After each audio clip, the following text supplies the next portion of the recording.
छत्तीसगढ़ ने निवेश को बढ़ावा देने की दिशा में एक और महत्वपूर्ण उपलब्धि हासिल की है। हैदराबाद में आयोजित छत्तीसगढ़ इन्वेस्टर कनेक्ट कार्यक्रम में विभिन्न क्षेत्रों की 7 प्रमुख कंपनियों ने करोड़ों रुपए के निवेश प्रस्ताव दिए हैं, जिनमें से अधिक रोजगार के अवसर सृजित होने की संभावना है।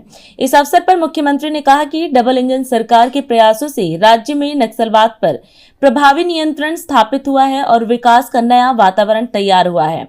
उन्होंने कहा कि खनिज संपदा से समृद्ध छत्तीसगढ़ निवेश के लिए अनुकूल राज्य बनकर उभरा है।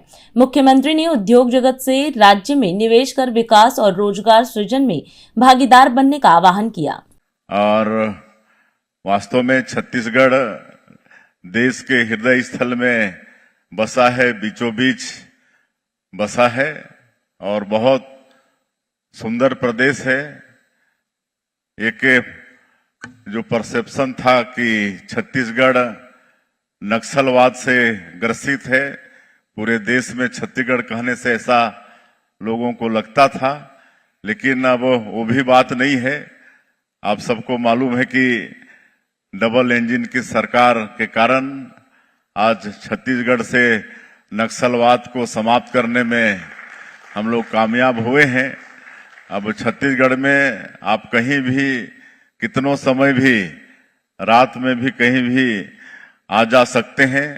आज ऐसा छत्तीसगढ़ हो गया है, प्राकृतिक दृष्टिकोण से भी बहुत सुंदर छत्तीसगढ़ है। मतलब धरती का स्वर्ग भी कह सकते हैं। अनेकों वाटरफॉल्स हैं वहां पर, अबूझमाड़ जैसा लंबा चौड़ा फॉरेस्ट है। 44% भूभाग छत्तीसगढ़ का वनों से आच्छादित है, तो बहुत ही सुंदर प्रदेश है। और खनिज संपदा भी भरपूर है, लोहा, कोयला, बॉक्साइट सब कुछ छत्तीसगढ़ में है। सैकड़ों तरह के फॉरेस्ट प्रोड्यूस हैं और वहां के लोग भी बड़े अच्छे हैं। हमारे एक वक्ता ने कहा कि छत्तीसगढ़ के लोगों के लिए कहा जाता है छत्तीसगढ़िया सबले बढ़िया। तो वास्तव में छत्तीसगढ़ के लोग बहुत भोले भाले और बहुत अच्छे हैं। तो इस तरह से छत्तीसगढ़ है।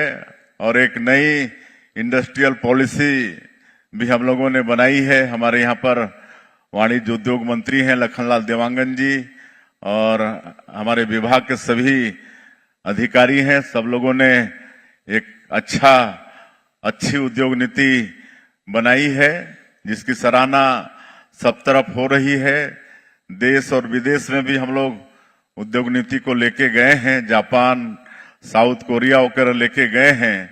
और बहुत कम समय में करीब 8 लाख करोड़ का MOU हुआ है और धरातल में काम भी चालू हो गया है।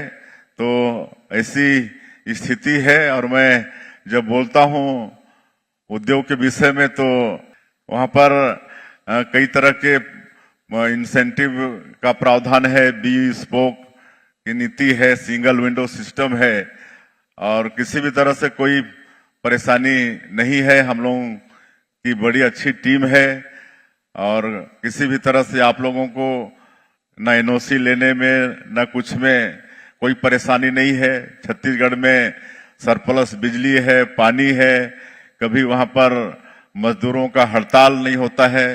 लॉजिस्टिक के हिसाब से भी देखें तो आज बीच में होने के कारण सब तरफ एयर से भी आप घंटे, 1.5 घंटे, 2 घंटे में देश के किसी भी भाग में पहुंच सकते हैं। भारतमाला में आपका रायपुर से विशाखापट्टनम, रायपुर से आपका धनबाद वो जुड़ रहा है। कार्गो की सुविधा हम लोग रायपुर से दे रहे हैं। तमाम तरह की ये सुविधा है और इसलिए हम तो सारी जानकारी हमारे अधिकारियों ने दिया है। हम तो मुख्यमंत्री के नाते आप सब लोगों को आमंत्रित करने आए हैं कि आप सब लोग छत्तीसगढ़ आए। आप लोगों को किसी भी तरह से परेशानी नहीं होगी। वहां पर निवेश करें और मिलकर हम लोग छत्तीसगढ़ का भी विकास करें। और माननीय हमारे देश के यशस्वी प्रधानमंत्री जी का जो संकल्प है 2047 तक देश को विकसित भारत के रूप में खड़ा करने का, तो उसमें सबका योगदान बहुत आवश्यक होगा। आज हम इस कार्यक्रम में आपसे विदा लेते हैं। आप अन्य खबरों के लिए बने रहे। राष्ट्र सर्वप्रथम, वंदे मातरम, जाग उठा है भारत। राष्ट्र सर्वप्रथम